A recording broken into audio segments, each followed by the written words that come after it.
the last floor of the tower. The gates of the 100th floor slowly opened. The higher you go in the tower, the more difficult it becomes. Unfortunately, people are damn weak creatures. However, they continued to rise. Millions of hunters died in the battle with monsters. The devoted member of the guild who helped them overcome such a difficult path exists, both for her and for everyone else. But, unfortunately, as always, all the heroes died except one. Only the S-class hunter remained. Only Kim Yi-young survived. She looked intently and with horror at all the dead, engulfed in fire. When suddenly the man called her name, the girl turned to the man. She looked in his direction with contempt and asked how he dared to call her by name. The girl saw the owner of the tower. She saw that the owner of the tower had activated a skill, the embodiment of fear. The owner of the tower struck Kim Yi-young. She looked at the monsters that attacked her and understood that if she were defeated, she would certainly face a painful death. Kim Yi-young did not hesitate and activated the skill, Curtain of Dawn Waves. The Huntress furiously struck blow after blow. She knew she couldn't continue this cycle. Die, return, and climb the tower again. The Huntress is tired as hell of going up to the tower and starting all over again. She was furious and desperate, as she had already been reborn 58 times. But thanks to rebirth, she was able to remember everything. She remembered on which floor and what skill the owner of the tower activated. Thanks to such knowledge, she was able to repel the attacks of the tower's owner. She remembered the order of attack so well that she dreamed about them. She was tired and wanted to finish with him as soon as possible in order to leave the tower. The young huntress was overcome with anger. She delivered blow after blow. The owner of the tower was shocked and did not understand how she could fight him so fiercely and skillfully. Kim Yi-young dealt a crushing blow. She pierced his body with a sword. He was shocked because he did not expect this. The owner of the tower looked at her and called her by name. The young girl looked at him with an icy gaze of calm and said that that girl had been dead for a long time. She looked at him and asked him to leave her life. Yan pushed him, and his body fell to the ground. She looked at the body and asked if she was finished. The young hunter saw a notification that the ruler of the last floor, namely the owner of the tower, had been defeated. Later, she also saw a new notification that the epic quest and quest conditions had been completed. She was in shock and did not understand whether it was really over. But the huntress knew that this time she needed to remember the words that said that nothing is over until everything is over. After a few minutes, she heard a sound from the body. He shouted in rage that he could not lose to a common man. The owner of the tower could not believe this. The owner of the tower shouted with rage that his great plan had not yet been realized. The young huntress looked at him with contempt and did not understand why he was still here. She looked at him and asked what grand plan he was talking about. Since she believed that if world domination was so important, she wondered why he didn't die with honor. She looked at him too and asked if this was really his plan. She looked at him with contempt and said that he was not very original. The young hunter received a notification. The Queen of Waves and Healing expressed regret that she was returning to the original world. The evil Lord of Blood, in turn, sobbed with tears in his eyes. The young huntress looked at the notice and asked why he was crying, as that was simply the end of the story. She said that they had gone through everything together and it was time for them to say goodbye. She saw a new notice, and the Lord of Temptation reproached her for not saying that. The young huntress sighed heavily and said that it seemed like they were getting old.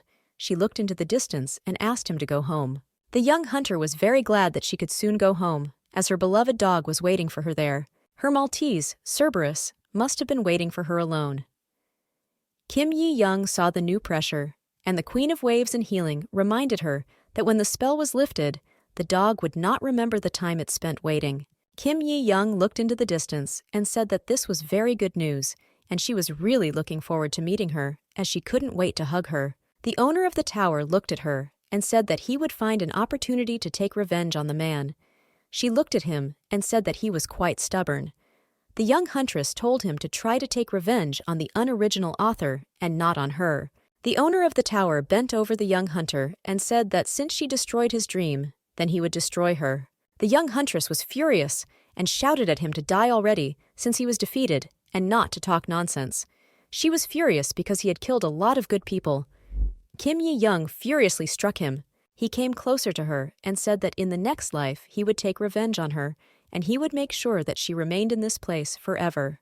The young huntress furiously dealt the last crushing blow to the owner of the tower and said that she had completed all her tasks, so she wanted to leave the place as soon as possible. The young hunter began to receive notifications with praise and various offers. The girl was in shock and screamed for them to stop tempting her. The evil Lord of Blood modestly invited her to make him her dog. She was in shock and didn't realize how old he was. He said he simply went through a transformation of giving up age. The young huntress knew that she and the emperor were more than 100 years old. The young huntress sat down on the ground as she was very tired. She said that she would not delay anymore since she had completed all the tasks and asked them to rest. She also looked at the task windows and told them to quickly give her rewards. She saw a new alert and saw that an error had occurred in the system. They wrote to her that they were trying to solve the problem as soon as possible. The young hunter did not understand at all what was happening and why there was an error in the system. She screamed that she wanted to get the task window, but she received notifications that at the moment she could not access the task window. She was furious and did not understand what would happen to her rewards. She wanted to know if she would be given a reward. A moment later, she received new alerts that the system was currently being updated, and she was asked to wait a little. She was furious and did not understand what was happening. She wanted to receive her reward and immediately return back to her world. She saw a new notification prompt. The product of an S-rank hunter becomes stronger when reborn. She was asked if she would like to get acquainted with the author's new work. She saw that the system update was completed and the conditions of the task were fulfilled. She was congratulated for successfully completing an epic task, but due to a system error, the rewards were changed. The young hunter was shocked and did not understand how the rewards could change. She saw a new success notification. The previous reward was that when the effect was removed, she could return to her world, but the reward had been changed. So, for lifting the spell, she could be reborn as the main character of another novel. She looked at the notice and asked in a trembling voice what rebirth meant. She saw a new notification, namely a system warning. They asked her forgiveness for the fact that an error had occurred in the system. They could not give her the promised reward in the form of a return to the initial world. They hoped she would enjoy the new rewards and be interested. The young huntress screamed in rage to call her management, namely the author himself. She furiously slammed her sword on the notification window. A moment later, she saw the system warning. It said, "Enjoy the romance. An S-rank hunter becomes a villainous princess." The hunter, the ruler of the last floor, the regressor who destroyed the owner of the tower, is actually a young girl, Kim Yi-yeon. She had been preparing for the day of taking the civil service exam in South Korea for 4 years and 7 months, and finally passed it, and decided to celebrate with dinner at the establishment. But, unfortunately, a different end awaited her. She died, and was soon informed that she had been reborn in the novel she had been reading for 4 years and 7 months in preparation for the exam. At first, she was interested in becoming a hunter. After being reborn, she was able to go through even those dungeons that others could not even touch. Also entered into an agreement with 3 constellations from the original work. Despite the fact that she had an irresistible force, she was never able to defeat the boss as the owner of the tower was simply too strong. He lacked any weaknesses, and his incredible variety made it impossible to think through a strategy to defeat him. Additionally, since the novel had not been completed, the method for completing the game was unknown.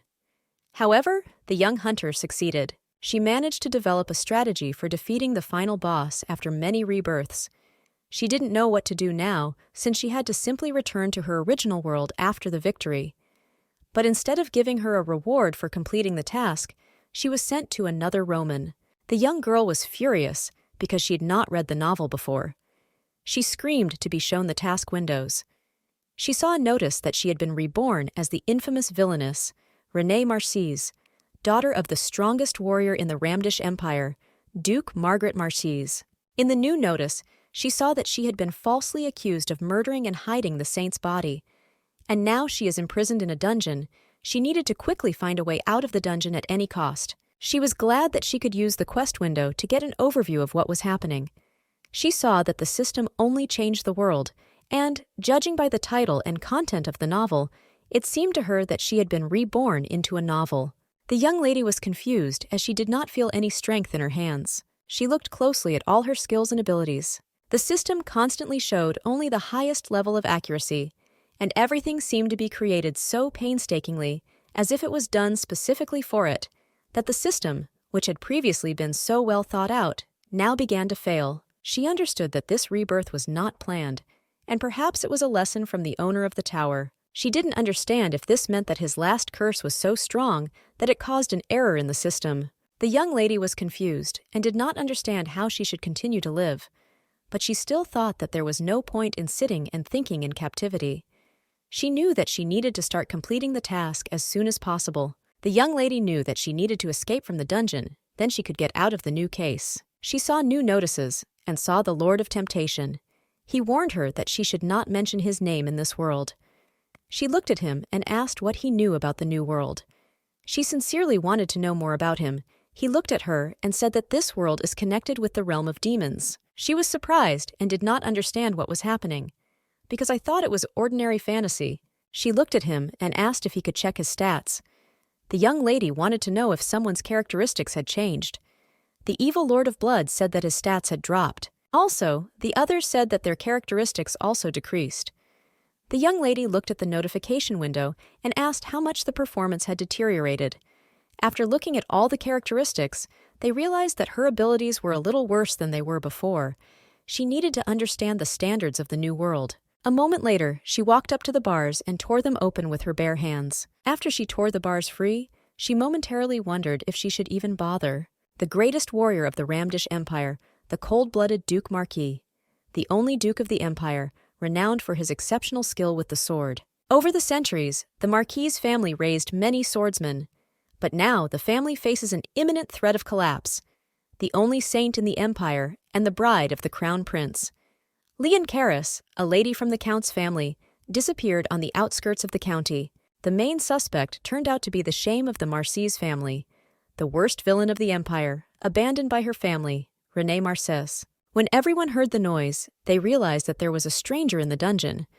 Ante Marchese, heir to the House of Marchese, ordered everyone to prepare for battle. Karl Marchese, the second son of Duke Marchese, looked at everyone and said that it was quite possible that there was no ordinary fighter in the dungeon, since there was palpable tension in the air. They prepared to attack, when suddenly we heard a noise, and suddenly they saw a young lady. She smiled and looked at everyone, indicating that a lot of people had gathered. She also greeted them. The young people were furious and wanted to hear who really released her from prison. The young lady said that she came out herself. She looked at them and asked if it was because there wasn't really any security. The young lady was a little confused because she didn't understand how many times she could answer the same question. She needed to advance on the task, but she sat and waited. The young man could not believe her words. He asked her who had such exceptional dexterity. He wanted to know who this person was who helped her. She looked at the young man and was at a loss, since his system window was glitching. Auntie looked at her and asked why she wasn't listening to him. Kirill looked at his brother and said that their sister did not listen to him at all. Renée noticed that even though the status windows had errors, the closeness with the brothers was still below par. She saw a new notification window, congratulating her on completing the task and also offering her new additional tasks. Renée was waiting. She saw that the new task was quite strange and interesting, asking her to improve her relationship with her brothers. She was also accused of murdering the saint. In a new task, she was asked to make everyone believe in her innocence. She was shocked and did not understand how she could improve her relationship with her brothers to improve her reputation. One of the brothers looked at her and asked what she was talking about. Renée said it didn't. Renée looked at her brothers and thanked them with a smile for caring about her. She understood that she needed to watch her manners in order to quickly raise her score. They looked at her in surprise. One of the brothers said that she must be completely crazy if she thought they were worried about her. She looked at them closely and thought that she could forget about them for a while and concentrate on raising her reputation. She looked at them and said that she was only saying that because she didn't quite understand the whole situation. Renée glared at them and asked why everyone thought she killed the saint. The young men were shocked and confused and did not understand why she was saying that. Because earlier she said that she would like the saint to disappear from the face of the earth, and later she disappeared from their territory, and now she has also escaped from the prison. They were shocked and did not understand how much longer she could disgrace their family. Renée looked at them and said that she understood their anger. But she also asked in a calm voice where the evidence of her guilt was, as well as the body of the saint. One of the brothers looked at her and said that she hid the body and all the evidence with it, which is why she acts as if she is not guilty of anything. Renee looked at them and asked if she understood correctly that nothing had been found yet. One of the brothers said there was no direct evidence, but she was the only suspect. One of the brothers said that envy is already a motive. He was upset and in shock, as he did not understand who could be the killer of such a holy and innocent. The saint was an angel in the flesh. The young man looked at his sister and said that it was not too late, and if she confessed and told where the body was, then His Highness the Crown Prince could forgive her. The young man said that their father had to go to the palace to defend the family's honor. He frantically begged her to confess in court if she had even a shred of consciousness left. Renee was at a loss, because she did not understand why they were talking about the Crown Prince and not the Emperor. The young man looked at his sister and asked what her reaction was, since he knew that the Crown Prince was personally considering the matter. Renee was at a loss, yet she did not understand why the Crown Prince had to travel such a distance. The young man looked at her and asked if it seemed to her that His Majesty still. The young man looked at his sister and said that His Majesty had been engaged to Lady Carys for 3 years. He looked at her and asked her to get rid of the illusion that she would have the opportunity to take her place. He looked at her and asked if she was tired of unrequited love. After such words, Renee realized that the previous owner of the body loved the Crown Prince very much, and therefore she tried several times to kill His Majesty's bride.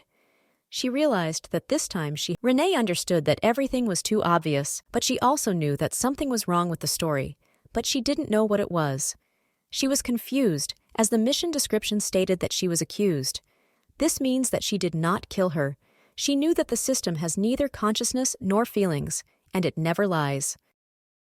The new content does not contain lies, but the truth may be unwittingly hidden. She was confused and did not understand who could have done this then. Renee looked at them and said that she now had an idea of what happened. She asked them to listen to her. The young man looked at her and asked if she had finally decided to confess. Renee looked at her brothers and said that the young saint could very well have escaped on her own, and if there was no body, then it was a disappearance. The young men were perplexed and told her to think about everything with her own head, since in a month the girl was supposed to marry the Crown Prince. Renee looked at them and said with a smile that everything was getting even more fun, and there was a high probability that the young lady did not want to get married at all, and therefore ran away. Her brother looked at her and asked if the saint looked like someone who could throw a childish tantrum. He looked at her with contempt and told her not to compare herself to Carys. Renee looked at him and asked how he could live with such narrow thinking. She said that with such a kind heart, he would not go far. Renee really liked Kirill's reaction. She looked at them and wondered if she should exaggerate a little. Renee looked at the brothers and said that the saint must have suffered very much. The young man looked at her and asked in what sense she was speaking. Renee said that the saint, according to them, was very kind, so the saint ran away from the Crown Prince, since he was not as good as she expected. And it seems she was too weak to say all the words looking him in the face, so she just ran away. Renee looked at her brother and asked with a smile why he shouldn't stop by to see the Crown Prince. Kirill laughed furiously. Renee saw a new notice that her relationship with Kirill had increased. She looked at her brother and asked if he could trust her for once. He looked at her and asked if what she was trying to do now was for him to show her sympathy since they were family. Renee looked at him and said that he could trust and help his family. The young man looked at her and said that he would believe her if she at least once showed that she could be trusted. He said that their family had already given her enough opportunities, time after time, hoping that one day she would come to her senses. He looked at her and said that the result was still the same. Renee looked at him and said that in this case, she thought that nothing could be done. Renee stared at her brothers and said that she only needed a month, and if they gave her just a month, then she would prove that she was innocent and right. The young people were shocked, and one of the brothers asked if she could prove her innocence. She looked at him and told him to stop talking and try to trust her for once. The young man looked at her and asked if she knew what she needed. She looked at him and asked with a smile if he was worried that she might be right in such a difficult. The young man gave his sister a contemptuous and angry look and said that he was giving her a month.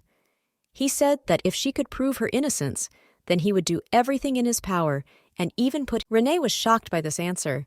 She said that in that case they agreed. Renee looked at her brother and said that Kirill would be a witness. After their agreement, she saw that she was given a new task.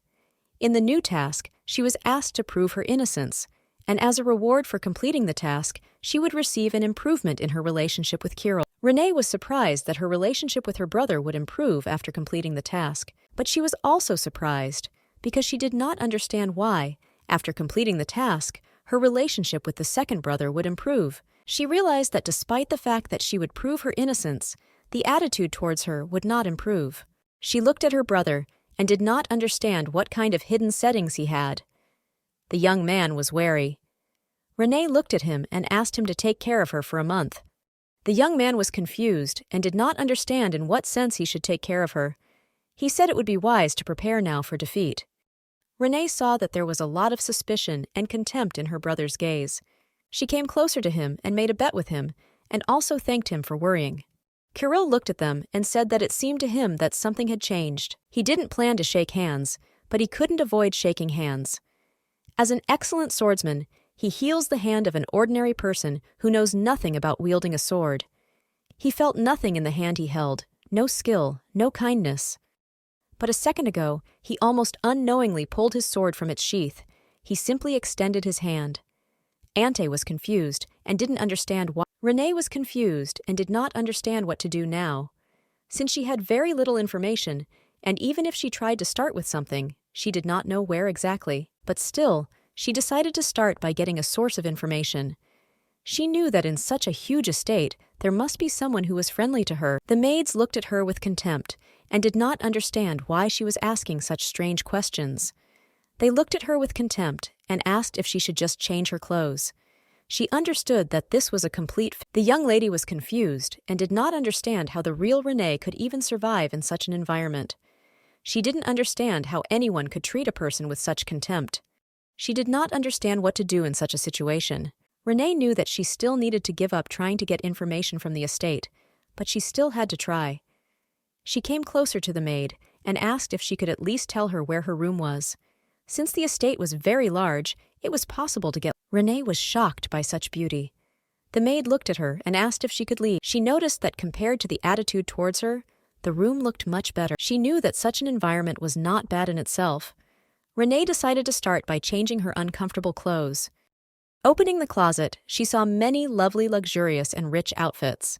She was shocked and did not understand what these cute candy wrappers. Renee was shocked because of course she assumed that the Duke was rich, but she was shocked that he spent so much money. She was sure that with such a fortune, he could easily buy any information. Renee knew that it was actually easy for her to find fans. The evil Bloodlord has his grandfather's arcane powers, and the Lord of Temptation has grandfather's skills. But, unfortunately, now, after balancing the characteristics, the combat transportation skill was because of the death of her direct subordinate, she knew that she needed to stop using the skills. Renee knew that now you can kill someone, like before, and perhaps you can be reborn. Renee knew she had to tread very carefully. She knew that she needed to first make sure that the saint was truly alive. She had no body, no evidence, no witnesses. She thought the saint might have escaped or been killed, but no one. If the saint is alive, then she needs to confirm this, and if she is dead, then she had to catch the killer and complete the task. She knew that she needed to act gradually, and then she could get out of the new world. Renee turned to her water friend and asked if she thought they could find the saint. The Wave Queen said that if she had any holy thing, she would be able to track down the saint with ease and lightning speed. Renee said she would definitely look in. The evil Lord of Blood asked if it was possible to accuse someone of a crime. Renee said that he was saying dangerous things, and it seemed to her that there was someone here also connected with the priests, so that the old tempter can be caught. Lord Temptation could not stand the comparison. Renee said she had to go, since she realized that the estate would not be able to get any information even with the help of money. The Wave Queen expressed concern about whether it was safe. Renee looked into the distance and asked for whom. She said that she was a hunter who defended the tower. Renee said that the whole situation is very serious, and it would be nice if she found at least one person. The evil Lord of Blood invited her to go to the place of disappearance. She said it was a very good idea, but she didn't know where this place was. Renee said that she still shouldn't give up, because in this world even the slightest nonsense can be useful. Ante looked at her and asked if she had come to take a report on what happened. Renee looked at him and said that if he did not want their family to be left with the stigma of being suspected of killing the saint, then he needed to help her. He looked at her with fury and asked how dare she threaten him. Ante exhaled heavily and said that he would give her a report.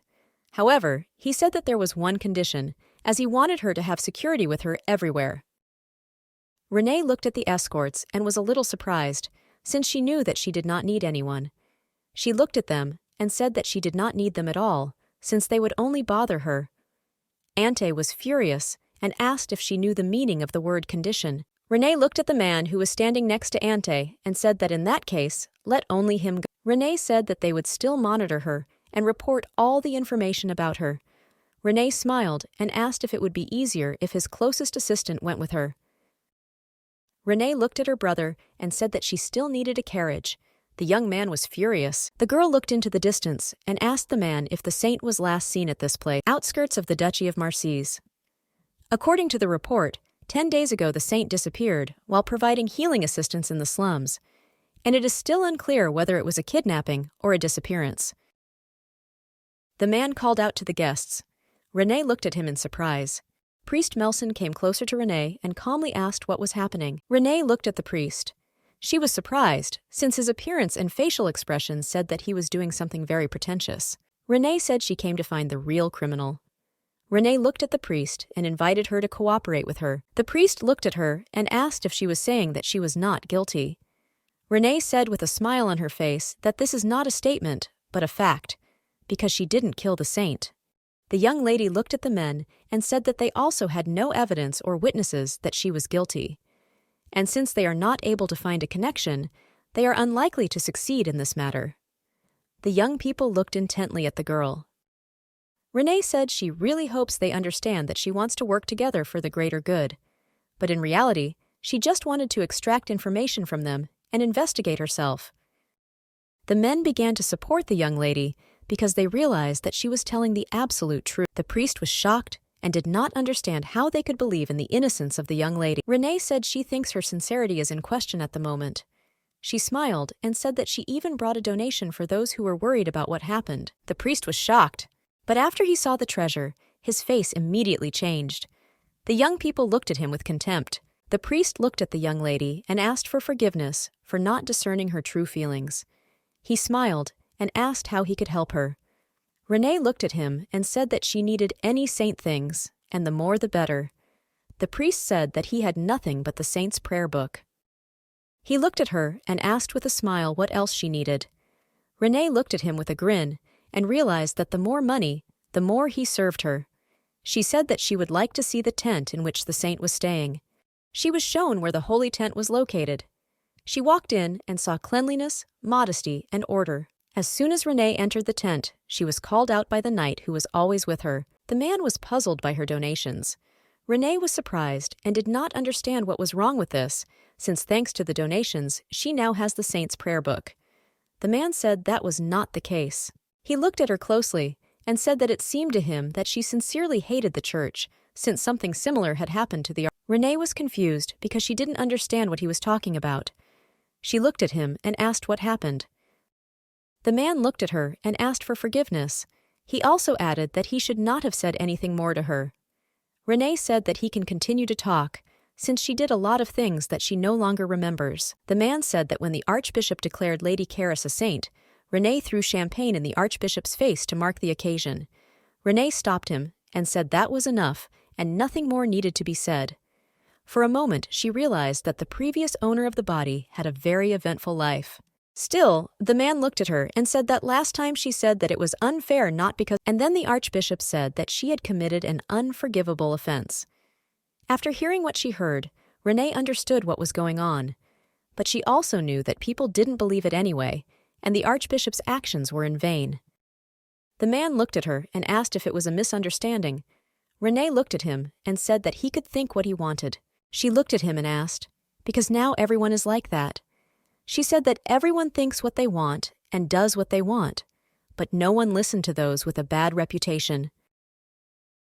Renee said that she would inspect everything herself in the tent so that he could go out for now and wait outside.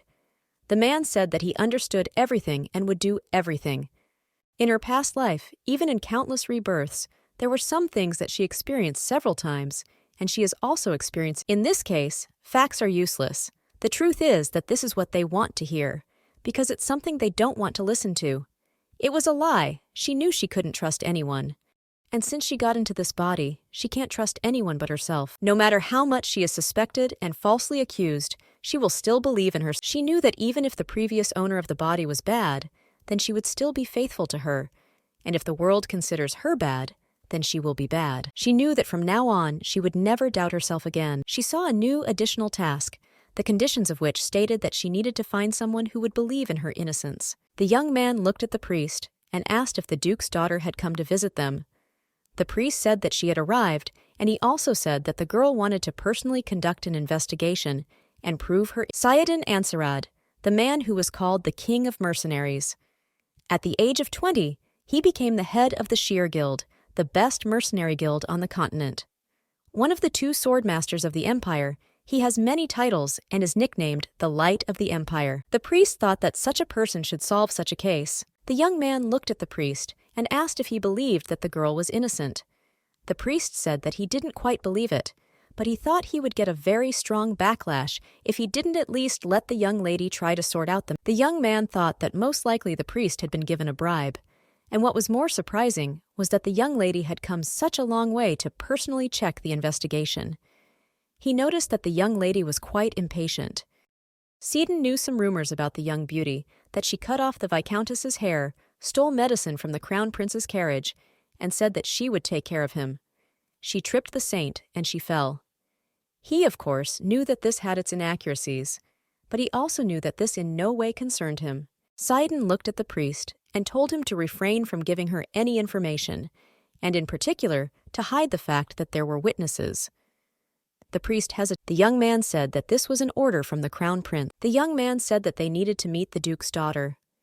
Seaton noticed that the priest fell on the table unexpectedly. The young man was in shock and did not understand what had happened. He cautiously took his sword out of its sheath. Sayedin thought it might be a sleeping pill, but a couple of minutes later, he realized that the priest had fainted for no reason. The young man was confused, as he did not even feel any magic. Suddenly, he felt the presence of someone. Seaton swung his sword furiously. He felt the demonic energy again. Seaton was shocked, as even he, a sword master, could barely resist. He did not understand who could summon a demon of such a level, and also in such a place where there were many priests. The young man realized that the summoner was definitely stronger than the Crown Prince. In a world where everything is uncertain and unstable, there is only one thing that keeps a little boy alive. What helped a child orphaned by war? Just as people believed in goodness, he believed only in strength. Even if he could create the largest mercenary guild on the continent and become their king. Even if he received power and money, the thirst for power would not leave him. Seaton felt as if he was looking at the sun from the bottom of a well and was trying unsuccessfully to reach it. The only thing that could quench his thirst was the power of the Crown Prince of the strongest man on the continent. But the longer the thirst lasted, the more he felt the emptiness in everything. The young man went outside to check everything. He was confused, as everyone fell into some kind of sleep. Seaton understood that the demon of sleep alone could not do this. He realized that the strongest energy came from the saint. He thought that the whole situation was very strange, since the limit had already been exceeded, and he had never felt such energy. It was beyond human understanding. Seaton thought that this was all convenient for the natural disaster. He knew that he had no right to compare strength to that of the Crown Prince. The young man did not want to miss such a great opportunity, as he wanted to become stronger. He went into the tent. Entering the tent, he saw no one and began to scream. Demons hung over the young man. In the blink of an eye, he fell at Renee's feet. The young lady sat down close to him and asked what was wrong with this kid. A little earlier, she saw a system alert. The system sincerely apologized to her for any inconvenience caused to her, but Renee was still unhappy, since half of her abilities were sealed. She thought that they must open further on the task. She looked at the book and asked the water sister if she could find the saint with the help of the prayer book, and she also asked if the old tempter could summon the demon of sleep. And, won't this be problematic for the priests? They said they would do everything. Renee, in turn, was very pleased, as she was going to invite the priests for a quiet hour. Currently, the young man was fast asleep. The young lady looked at him intently, because he reminded her of the neighbor's cat. The Queen of the Waves, in turn, admired the young man's appearance. Renee noticed that there was something particularly attractive in his eyes. The evil Lord of Blood told her that she had become a true connoisseur of beauty. The Lord of Temptation playfully told her that he took into account her tastes when summoning demons, hinting that she is crazy about handsome men. Renee thought he was talking nonsense. She saw a system warning. The Lord of Temptation sent her a personal message in exchange for a 100-year summons from the afterlife. He was shocked and did not understand how she could suppress him just because he said that she liked handsome men. Renee was shocked because he was screaming very loudly. She asked him to stop making noise. Renee told them to concentrate, as they needed to quickly resolve something with the guy. Renee looked at him closely and saw that he had high stats. She said that now it is not surprising that the demon had such a hard time. Renee knew that in the end, strength was everything. Lord Temptation suggested that she kill the young man right now. Renee thought for a moment. Renee looked intently at the young man and said with a smile on her face to leave him alive, as she liked him. She looked at him intently and realized that he was the first whose attitude towards Renee was not negative. She looked at him closely and realized that he was not only handsome, but also sweet and obedient. She said that, judging by his attitude towards her, he is not the kind of person who judges others based on the words of others. And judging by his titles, he knew a lot of information. Renee looked at him intently and said that she had decided that for now he would be hers. The evil Lord of Blood asked, puzzled, what all this meant. Renee said she wanted to fix him for herself, as he was the perfect human companion. The evil Lord of Blood threatened and became angry if she did not immediately kill the guy. Renee said he could do whatever he wanted. She also asked if they had anything in mind. Lord Temptation gave her the Dream Demon's report. Renee looked and said that there was nothing special about him, and she also asked about witnesses. The Lord of Temptation gave her the report of the witnesses. Renee realized that the priests had hidden witnesses from her. She was shocked because she realized that they were just going to keep quiet. She was even more angry because the young man issued the order of the Crown Prince. Renee hesitated because she involuntarily hit him. Her sweet demons asked if they could kill him. Renee didn't like them saying things like that and decided to block them for a while. But still, she freed the Water Princess, because with her help, she started treatment. Renee said that she would correct her mistake, but then she would scold everyone separately. Renee looked at the young man and said goodbye to him. The young man slept quietly and only heard incomprehensible conversations.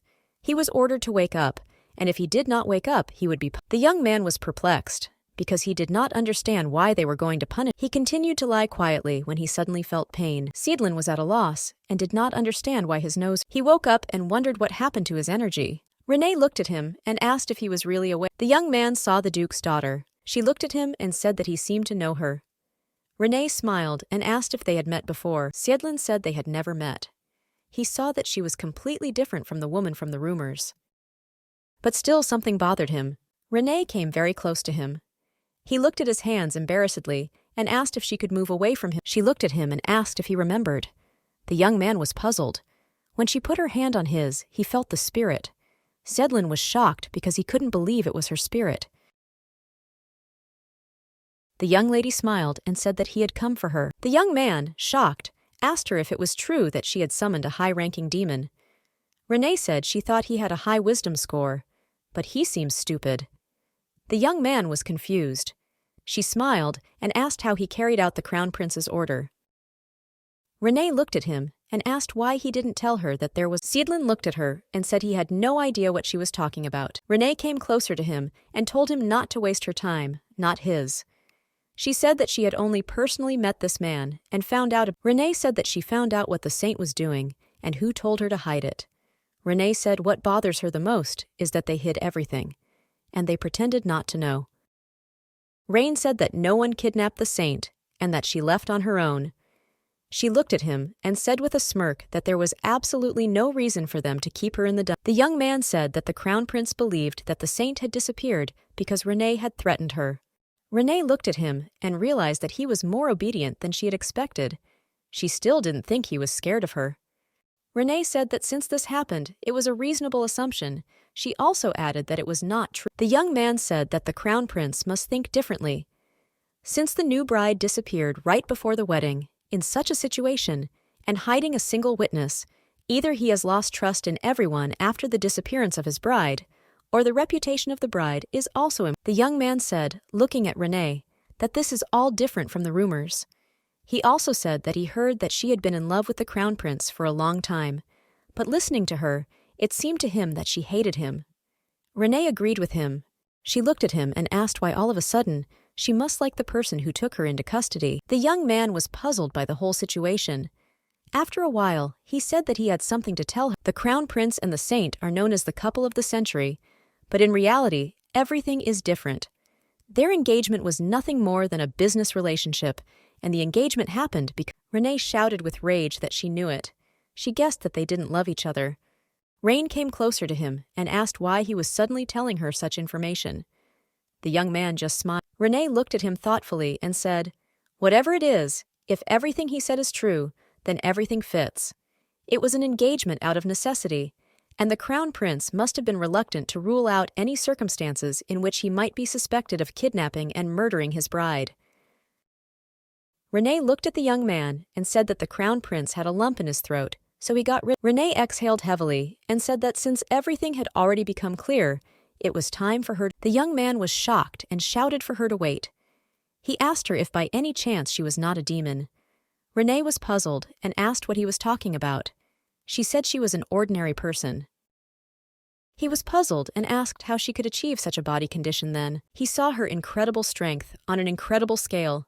He knew that no matter how you look at it, a person cannot have such energy. It is not just powerful. It was a very dark force, as if harboring an old grudge. He did not understand how a mortal lady could gain such incredible power. Renee looked at him and said with a grin that all you have to do is die 58 times. The young man was shocked. She looked at him and said that we could still try to save the world. He didn't understand whether it was a joke or not. He heard that the young lady had never held a sword before. He asked if she was hiding her strength. He said that with such power, the empire could unite the entire continent. Renee said that she was not at all interested in any associations. Seedlin said he knew she was following the path of the sword. Renee was in shock and didn't understand what he was saying at all, because she really wanted to go home. The young man looked at her and said that he had already decided everything and would serve her. Renee was shocked because she did not expect this from a young man. Renee knew that the young man had a lot of achievements, and he was called the Light of the Empire. He received both hatred and admiration. Because he is a commoner of unknown origin, the only thing he is interested in is the path of the sword. He was driven by the desire to expand the boundaries of his capabilities. But even the crown prince, who was considered the strongest in the world, was not enough for him. He was looking for someone stronger than him, and stronger than everyone else. And this difference in skills did not scare. He was overwhelmed by boredom. When he lost his goal, he was not interested in any. But one day he saw a light that illuminated his forgotten desire. Renee saw that her relationship with the young man had improved. The young man looked at her and asked if she would teach. Renee saw new notifications with proposals from a young man. They asked her if she accepted his proposal.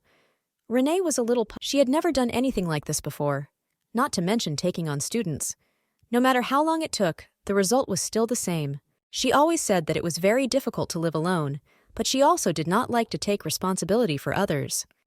She looked at him intently and did not know whether she should adhere to this position. The young lady looked at him and firmly said that she had no intention of teaching him. She noticed that her relationship with the young man had deteriorated. Seidlin looked at her and asked if she didn't like him by any chance. She knew that she just had her own way. Renee looked at him and said she liked him. The young man was puzzled and did not understand why she then refused him. Renee said she doesn't like taking responsibility for others. He looked at her intently and asked for a minute, because he really wanted her to teach him. She was shocked because he had very cute eyes. She decided to listen to him anyway and told him to continue saying what. The young man said that he was now experiencing some difficulties, even after hard training, when meeting with the crown prince, whom he considered the strongest man on the continent. He doesn't feel anything, but when he saw her, something awakened inside him. Renee was puzzled and asked that she had woken up. He looked at her, embarrassed. Sayedlin looked at her, and with a pleading look asked her to teach him. The young man said that this was a compliment, since for the first time he felt that he wanted to compete. She looked at him and said that she was honestly grateful and thanked him. Sayedlin looked at her and said that he was not just asking her to accept. The young man said that if she accepted him as her student, he would help her financially and morally. He said that he would give her whatever she wanted and do whatever she ordered. Rain thought for a minute, because she understood that the young man was an ideal candidate for a source of information. She looked at him and said that she would accept him as a student. The young man thanked his teacher. Renee was shocked and told him to call her just like Lady before. She looked at him and said that he told her that he would help morally and financially, so she wanted to ask him something. The young man said that he would answer any of her questions. Renee asked him to tell her about the Crown Prince and the Saint. She asked him, since he was following the orders of the Crown Prince, would it be difficult for him to answer such a question? The young man looked at her and said that he was not going to hide anything from his teacher. She looked at him and asked him for a favor. The young woman said that before he would tell her some information, he advised her not to start a feud with the Crown Prince, since he has political power. Rain was very surprised that the young man was worried about her. She said he shouldn't worry, and she also asked him to simply answer the question. The young man said that the Crown Prince should not be underestimated. He told her what she already guessed. The saint received mercy and was considered the incarnation of God due to her strength and character. She was loved by everyone in the empire. After his engagement with the saint, the Crown Prince gained great support from the people of the empire. Every effort was also made to maintain the engagement. He was not against bloodshed to extinguish the slightest spark. However, under the circumstances, the saint disappeared, and in addition, there was testimony from a witness who personally saw how the saint disappeared. Rain said that no matter how much she thought about this story with the witness, she was left with one thought. Rain said that the last person to see the saint was the junior priest. He served a saint who was struggling with something. Perhaps this was a revelation. She was disturbed by the fact that the saint said in a dream that she needed to leave. The young man entered the tent of the saint and heard that she was raving in her sleep. She said that she needed to leave because it was very dangerous. He was surprised and told her that everything was fine and the Crown Prince would protect her, so she doesn't need to worry. The saint wriggled in bed and screamed that she needed to run, because if she did not run away, she would be in danger. The young lady said that after that, the saint disappeared, while the priest was sleeping, and then the priest reported everything to the Crown Prince. Renee was confused because she didn't understand what could have been so dangerous that she ran away in the middle of the night. The young man said that if the bride ran away right before the wedding, all he said was that it was dangerous. People may start to look closely at the groom, and he will be worried about this. And who was the husband? The saint had rivals. Renee was confused and did not understand what kind of rivals such a girl could have. The young man said that there is a princess who enjoys the support of the empire and the nobility, and in fact, she is the only rival and political opponent of the Crown Prince. At this point, there are only 2 members of the imperial family left, not counting the emperor. He looked at her and asked if she knew about it. Renee looked away and said that she had her reasons for this. She looked at him and said it was a little awkward. The young man was confused and did not understand what she meant. Rain said that in order to exclude the possibility of murder, she must find the saint and show that she is alive, but it will be strange to return her to where she said is dangerous. The young man looked at her intently. Renee was confused and told him not to look at her, because she is not as good as he thinks. The young man said that he did not know what rumors could be so false, but he would go now and correct everything immediately. Renee was confused and said he didn't need to do anything. And besides, she is here to prove her innocence. She said she now understands that it may be the Crown Prince. So, I thought that I needed to start resolving the issue as soon as possible. The young man was puzzled and did not understand how she wanted to resolve such a question. He looked at her and shyly asked if she could teach him. For a moment, she already regretted taking him on as a student. The young lady said that it was not difficult at all, and she would just meet and talk to him. The young man was puzzled and said that the Crown Prince would never listen to her. She was puzzled and did not understand who could even say such a thing. Renee said she prefers physical communication over words. The young man was taken aback. He looked at her and asked if she wanted to use force. He said that he thought it was a good decision because the crown prince was no match for her. The young lady said that this was not true at all. Renee said that if you think about it like that, it's a threat, but not a threat to life. She said she wanted to talk to him, and she needed to meet him first. She knew that she needed to meet with the man who accused her of committing a crime without any evidence. She looked at him and asked if he knew how to get to a person who does not leave the house. He asked, puzzled, how to get there. Renee said with a grin that she could just set his... The young man looked at her and could not understand why she took him to the Duke's estate. Renee knew that she took him with her because of the assignment. She needed to improve her relationship with her student. She looked at him and said it was because she just wanted to be friends with him. He looked at her, puzzled, and asked if they were getting close. The young man said that he did not want her to be burdened by his training. He also added that he learns just by being around her. She looked at him and asked if he thought she was burdened with him.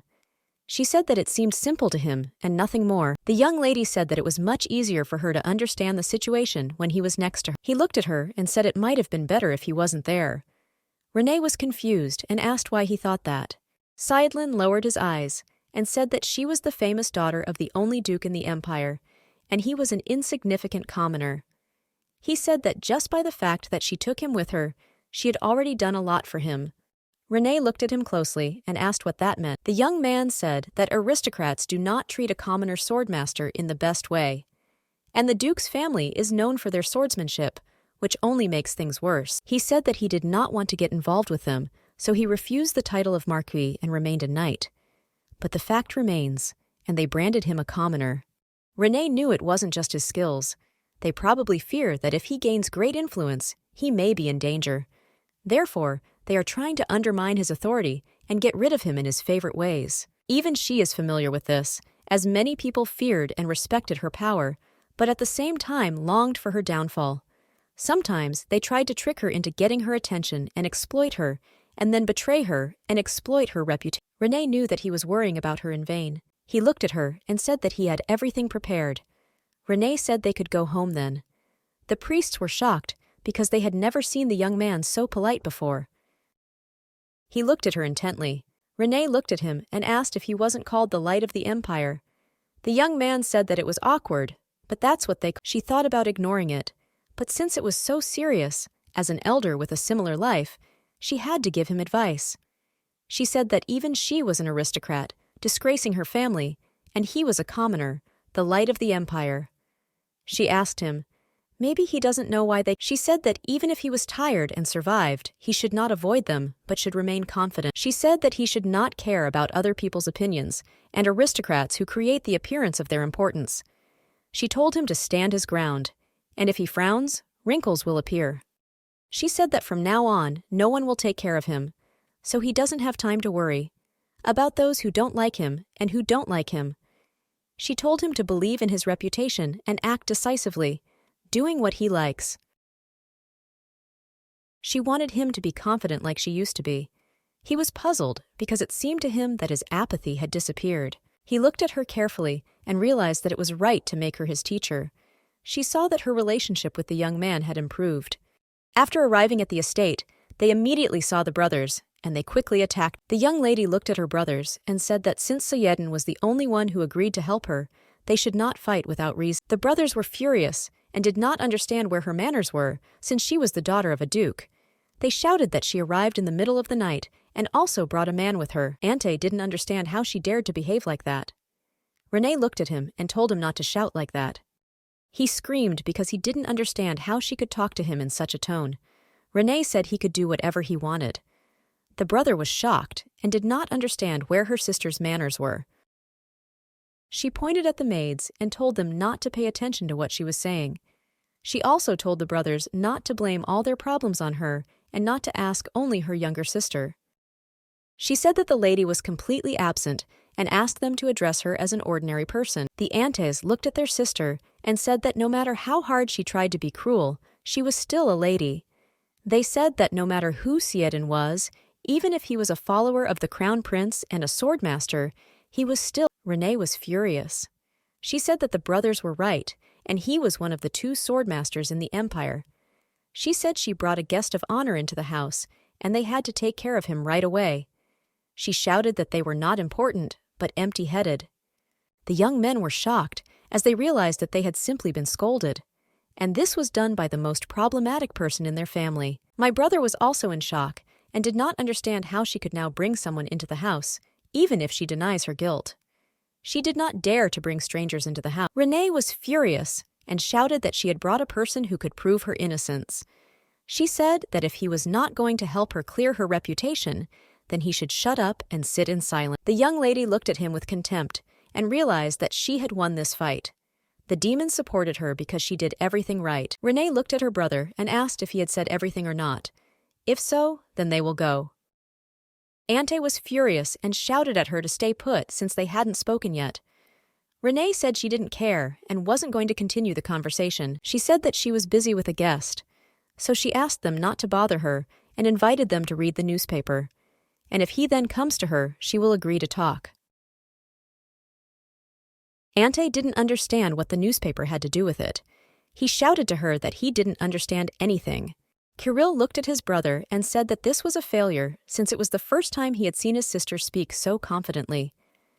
Ante looked at him and asked if he believed his sister's words.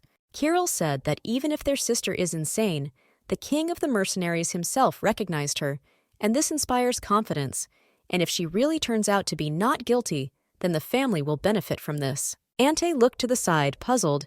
He understood everything perfectly, but that's why everything bothered him. He knew that if his sister was telling the truth, then they would lose their only suspect. The next morning, Renee woke up and saw the bright sun. She remembered the tower and realized that the sun could not be felt there. It told her that in reality she was done with that place. She remembered her student. She wondered whether he woke up or not. She understood that the servants would treat him poorly at the estate, so she decided to go to him. She remembered the words she told him yesterday. She knew she had set him up psychologically, but she was still scared. She was a little puzzled because this was the first time she hadn't heard anyone come out. Previously, to her own surprise, she had one useful and convenient passive skill: heightened senses.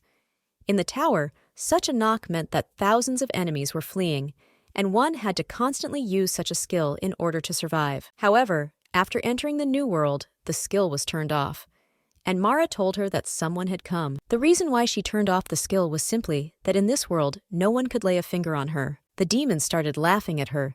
She decided to drown them out. A maid burst into her room. The lady was surprised and did not understand what had happened. The maid looked at the lady and said that she had been asked to come down. She looked at the maid and asked why she needed to come down. The maids mocked her because she really didn't know. They said that there were a lot of people in the duchy who wanted to reprimand her. Renee looked at them and realized that something was wrong. She looked intently at the maids, and she thought about how best to deal with them. The maids looked at their mistress and said that she still didn't seem to know her place. The maid said that she was not the lady of the house, but a disgrace. The maid said that she did not know how to use a sword, she had a bad character, and they were generally silent about her reputation. She said that the lady can only pretend beautifully. Renee looked at them and asked why everyone was relying on Countess. She looked at them and said that she had been thinking about what to do with them for a few minutes. Renee said that she was thinking about buying them for money, or trying to. She looked at them with contempt and said that it seemed to her that strength was the most important thing here. The maid looked at her and said that the power belonged to the young masters, not to her. Renee came closer to her and said that she knew nothing. Renee used her power and the maid fell. She could. The maid looked intently at her mistress and begged for mercy. Renee activated her breathing skill, acutely putting the target into a sleep state. The maids were scared as the young girl fell to the floor. They thought she was dead. Renee calmly replied that the maid was not dead, but simply sleeping. One of the maids begged for mercy and said that she was wrong. She frantically begged her mistress not to kill her. Yesterday, she was talking to her friend as if everything was fine, but in reality, she behaved this way because they both faced neglect. When she was weak, she was neglected many times, and when she gained strength, she went straight to death. Renee looked at the maids and asked them why they were so stupid. The evil ruler of the blood said that people are small and the same. No matter how sad it may sound, Renee eventually resorted to force. Her inner demons told her not to worry about anything. Renee said that everything was fine, because it was just a period. She knew that thanks to them, she didn't have time to be upset. Renee looked at the new notifications. The maids were shaking with fear. She looked at one of the maids and asked where she needed to go. The young maid looked at her mistress in tears and said that she needed to go straight to the dining room. Renee looked at the maid and asked her to take care of the other. Renee knew that after such a skirmish, the news would spread throughout the estate very quickly, and the maids would no longer bother her. The Wave Queen said that this was a peaceful solution compared to what happened in the previous life. Coming out of the room, Renee saw a young man. She was very happy and said that she was luckier than. She looked at him and said that the cat thief had come to her. The young man said that he felt an eerie energy. Therefore, I decided to come to her. Renee looked at him and asked how he made her feel. Saidin looked at her, puzzled. The young man asked if she was okay. Renee looked at him in shock. She asked why she shouldn't be okay. Renee looked at him and asked if he would also blame her and say that she was too cruel. Saidin looked at her and asked why he would do this. Renee said that everyone she met here said it was all her fault. He looked at her and asked if he addressed her like that. She looked down and said he was right. Renee said everything was fine. Renee said her brother asked to meet, so they had to go to him. The young man looked at her and said that they would go together. Her brother was shocked and shouted at her. He waited for her explanation. Renee looked at him and said he was very loud. She asked him what he wanted her to explain to him. He screamed in rage for her to explain the article to him, but she was at a loss and asked what exactly he needed to explain. Renee asked him if he could read, or if he wanted her to read the table of contents to him. Saidin looked at the Duke and asked him to calm down. Renee told him not to make any noise. The Duke was shocked and did not understand how she dared to spread rumors about His Majesty the Crown Prince. He was shocked because he didn't understand what she was thinking, since after the article was published, their family would have big problems. Renee looked at her brother and said that she believed he was so emotional because he was hungry. She looked at him and with a smile asked him to eat some food. Ante was shocked and said that he would not eat. Renee said that she would prove that she was not guilty. She looked at him and asked if he had not read the priest's testimony. She said the name was made up, but everything else was true. Ante looked at her and asked if she could trust such information. Saidin said that he was not sure, but His Highness must have a reason why he wanted to hide the priest from everyone. Ante looked at them and said that this was all very strange. He asked them if the young man was not investigating the case on behalf of His Highness. Ante said that listening to him, it seemed to him that he was no longer involved in this matter. Seeding said that he did not swear allegiance to His Highness the Crown Prince, and he is only investigating because he, as an imperial knight, was ordered to find out the truth. And he just does his job. Ante was shocked and perplexed. He looked at the young man and asked to provide evidence of the innocence of the main suspect. So this is part of the investigation. The young man said that he seemed uncomfortable because he was still helping her like a commoner. Ante looked at him and said that he did not know that the young man and his sister were friends. Seedon said it's okay not to know this because it's not true. Ante looked at him and asked what was the matter then. Saidin said he is working on it, so they will soon become friends. Renee looked closely at her new friend and became embarrassed, as he sometimes speaks very embarrassed words. Renee looked at her brother and said it was his turn. Ante was at a loss. Renee told him to apologize. She looked at him and asked if he had forgotten yesterday's rudeness in front of her guest. Renee said that the young man is an investigator of His Majesty the Crown Prince and a master of the sword, and the fact that he is a commoner does not change anything. Ante said that he was very guilty for what happened yesterday. Saidin said that he should not apologize to him because Ante should have apologized to someone else.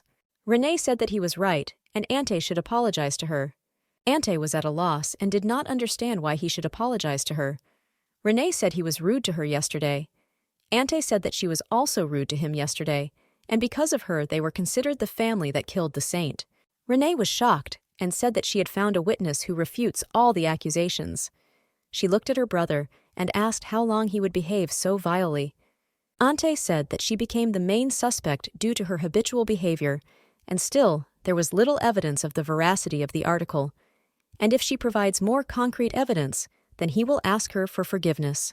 Renee understood that he was still right, but he still infuriated her. She sat and glared at him intently. She was very angry and hoped that everything would end soon. Renee looked at them and said that in that case, they should prepare to receive a special guest. Renee said that someone would be visiting them soon. Ante was perplexed and asked who she invited again. Rain said that he decided to come on his own. In other words, he was an uninvited guest. Ante looked at her and asked what she meant. came into their room and asked for forgiveness, but he also said that he had urgent news. Ante was shocked and shouted at his sister. He didn't understand what she was doing at all. The young man looked at his companion and asked if he was her only guest. Renee looked at him and said that the new guest was very familiar to him. Her demon said she had a new rival. Renee was at a loss, because she did not think that she had a rival. She said it wasn't like that at all. They walked slowly towards the newly arrived guest. The young man looked at her intently. It was the crown prince whom the real Renee loved. Renee greeted him and said she was honored to meet him. From the first meeting, she felt his strength. She also felt that the system would tie them together in the most inconvenient way. She saw their relationship deteriorate. Renee was in shock and did not understand why their relationship had deteriorated.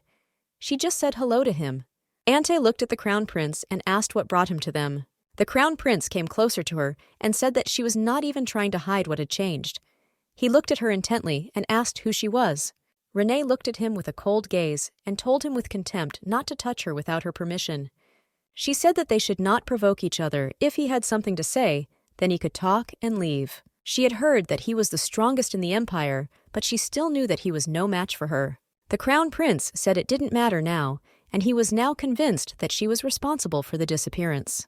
Renee noticed that he was trying to overwhelm her with his aura. She knew that an ordinary person couldn't stand it, but she would. She didn't know what to do. She said that she wanted to help the imperial family at least once, but her brother blocked her way. Ante told His Majesty that one should not put so much pressure on a child who had never held a sword in his hands. Renee was shocked. She saw that he was trembling, but still took her side. The crown prince was shocked because he did not understand who he was talking about. He saw that Renee stood firmly in place. He said that when the saint disappeared, they could not prove that the Duchess was really guilty because no trace of her was found. But judging by her strength, she is guilty. He attacked her in rage, wanting to know where the saint was. Renee looked at him and asked if it was any of her business. The crown prince looked at her and asked if she wanted him to believe it. Renee calmly looked at him and said that, on the contrary, she had a question for him. She looked with a cold gaze and asked what he had done with the saint. The crown prince was shocked and asked how dare she ask him such a thing. Renee looked at the crown prince with a smirk and asked if the greatest swordmaster in the world was afraid of a simple girl. He attacked her in rage, but her new friend came to her defense. The crown prince was furious and told Sieden to get out of the way. The young man shouted that he would never get out of the way because he believed that Renee was innocent. The crown prince was furious. He did not understand why the young man was at one with Renee.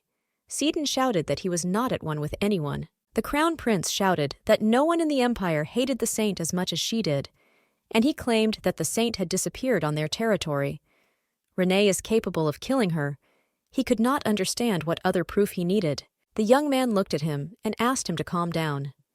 Sieden told the crown prince to think for himself, since a person like her with such abilities could conceive a plan. The crown prince was a little taken aback and calmed down. The young man said that if he really wants to find the saint, then they need to unite. Renee looked at him with contempt and indignation. If it were not for her new friend, she would have stopped the crown prince and struck him. The crown prince looked at her and asked why she suspected him and how she could justify her suspicions. Renee said he hid the witnesses, and he accused her and put her in prison. She said she hoped he understood her and that she did everything out of emotion. She asked for forgiveness. The young men were silent, puzzled. Renee looked at them and said that it seemed like their conversation would be long. So she invited them to go and sit down. Ante came closer to his sister and asked her what power the crown prince was talking about. Renee looked at the boys and told them to go first. Renee looked at her brother and appreciated his abilities. She understood that he stopped the crown prince for her sake. But with such indicators of the relationship, he will not believe her words. Renee looked at him and said he didn't need to know about it. He was puzzled and told her that he was her brother and had the right to know if it concerned his sister. Renee was confused. She asked since when they became so close. She still believed that he had no right to know. She activated the skill and put her brother to sleep. Renee knew that he should have stood up for her like that when the real Renee was in the body. The young man fell asleep and fell. Renee hugged him tightly. The crown prince looked at her and asked if the young lady had used sword magic. The young man could not believe that he saw the lady's abilities with his own eyes. Renee said that it doesn't matter now, since they are now gathered here to deal with the article. The Crown Prince said that this was also important. The Crown Prince looked at her and asked what kind of power she had, and he also asked if she had accidentally sold her soul to the devil. Renee looked at him and said that she sold her soul and died, and was reborn 58 times after that. The Crown Prince was furious. He looked at her and asked if she had decided to joke with him. He angrily told her to act more seriously. Renee understood that even if she told him the truth, he still wouldn't believe her. The Crown Prince looked at her and asked how many types of magic she could use. He said that if she didn't buckle under his pressure, then he figured she could use a sword well.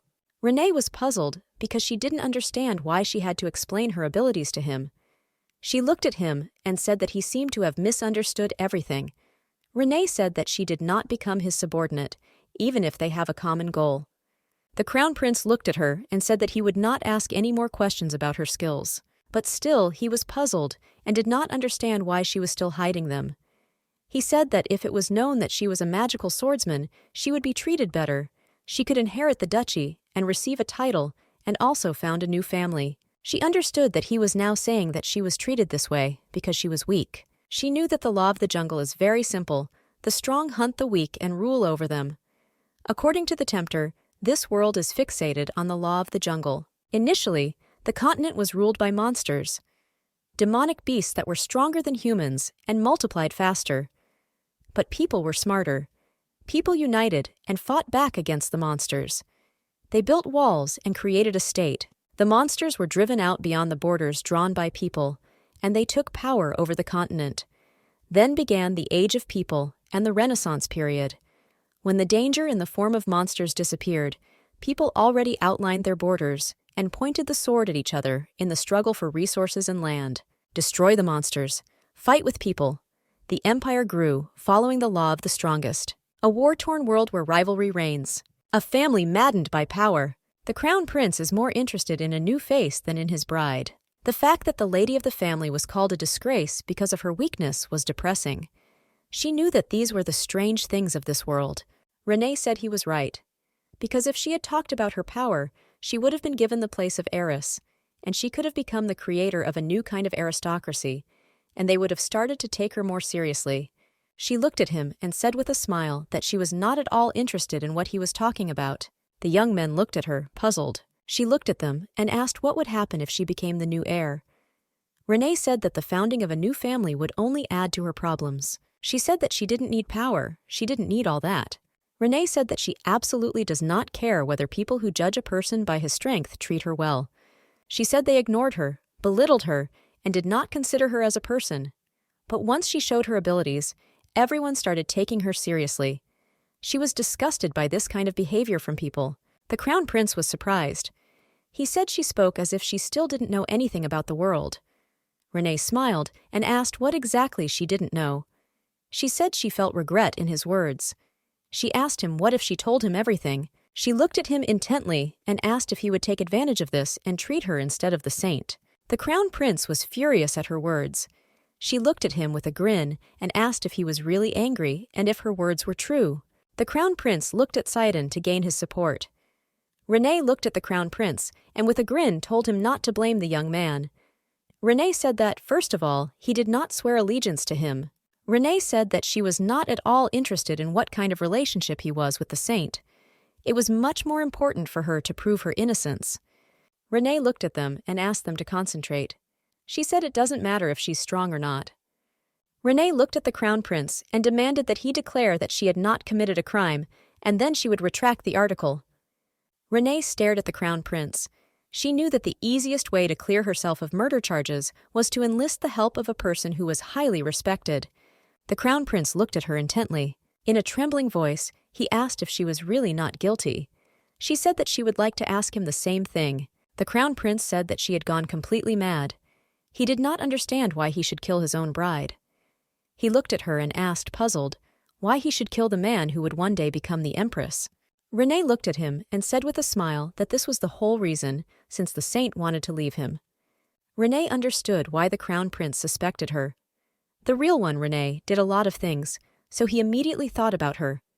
But if he himself is to blame, and he simply wants to shift the responsibility onto her, then she did not want to put up with it. The publication of the article was a counterattack, proving his innocence.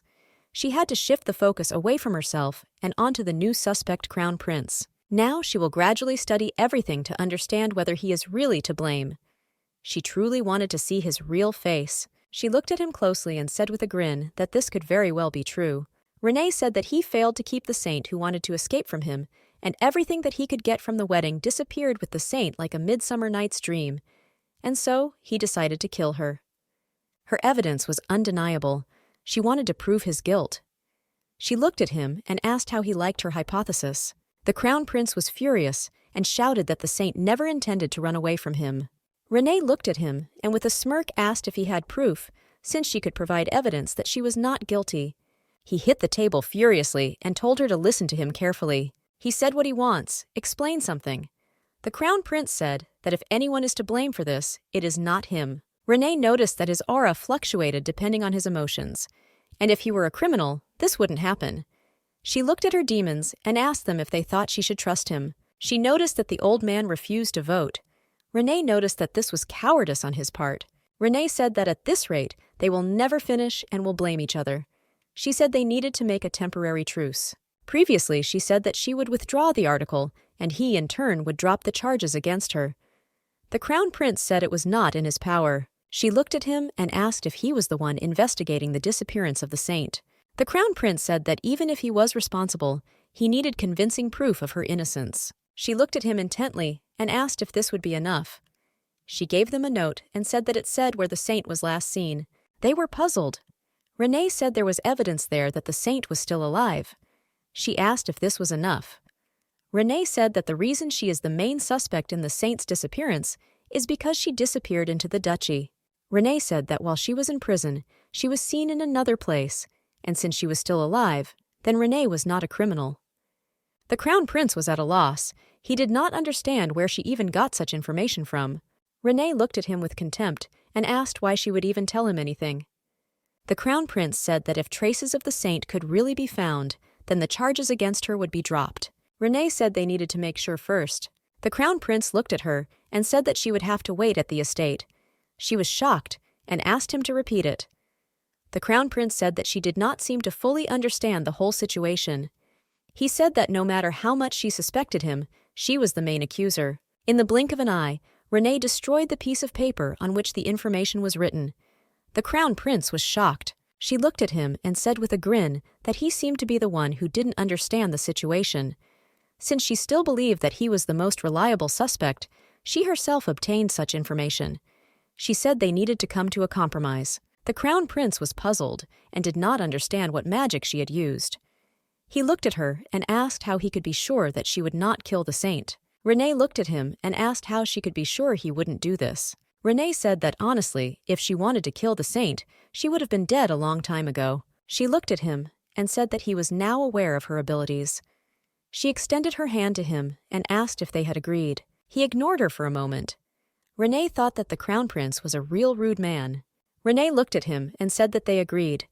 She also added that she needed to prepare, and therefore they needed to leave in 2 hours. Rain said that if he disappeared during this time, she would tell the princess everything. The young man called Renee. The young man began to wipe her hand with a handkerchief.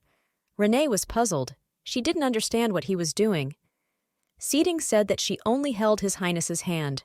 She was at a loss. The young man said that he just wanted to wipe his hand. The crown prince looked at the young man and asked, since when he became Renee's pet dog. The young man looked with contempt at the crown prince and told him to watch his language. The crown prince looked at him and said that he did not know what she promised him, but the fact that his friend changed his attitude was very suspicious, and he would definitely regret it. Sidon looked at him and asked what he would regret if he continued to serve His Majesty. The young man said that the lady was very different from the crown prince, and it would be insulting to compare her with him. The crown prince looked at the young man and said that his words sounded very disrespectful.